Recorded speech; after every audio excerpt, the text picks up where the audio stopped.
চুল কি মুঠো মুঠো উঠছে? শ্যাম্পু করার পর চিরুনি দেখলেই ভয় লাগছে? রুক্ষ আর প্রাণহীন চুলের জন্য দামি প্রোডাক্ট মেখেও কোনো লাভ হচ্ছে না?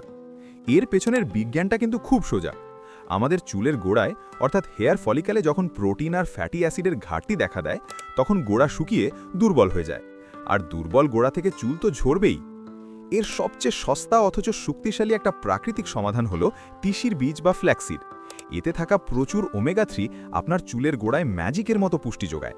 কিন্তু আসল বিষয় হলো এটা বানাবেন আর মাখবেন কিভাবে। চলুন ধাপে ধাপে জেনে নিই। প্রথমত 2 থেকে 3 চামচ তিসির বীজ 1 গ্লাস জলে দিয়ে মাঝারি আঁচে 7 থেকে 10 মিনিট ফোটান। মাঝে মাঝে একটু নেড়ে দেবেন। দ্বিতীয়ত, যখন দেখবেন জলটা বেশ আঠালো আর ঘন জেলের মতো হয়ে গেছে, তখন গ্যাস বন্ধ করে দিন। এবার সবচেয়ে জরুরি কাজ, মিশ্রণটা গরম থাকতেই একটা পাতলা সুতির কাপড় বা ছাঁকনি দিয়ে জেলটা ছেঁকে নিন। ঠান্ডা হয়ে গেলে কিন্তু জেল কিছুতেই ছাকা যাবে না।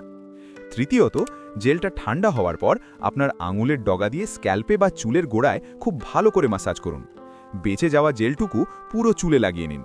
সবশেষে ঠিক আধ ঘন্টা বা 40 মিনিট পর শুধু নর্মাল জল দিয়ে বা খুব হালকা কোনো শ্যাম্পু দিয়ে চুল ধুয়ে ফেলুন। সপ্তাহে মাত্র 2 দিন এই রুটিনটা মেনে চলুন, আর প্রথম দিনেই চুলে একটা দারুণ সিল্কি আর মজবুত ভাব লক্ষ্য করুন।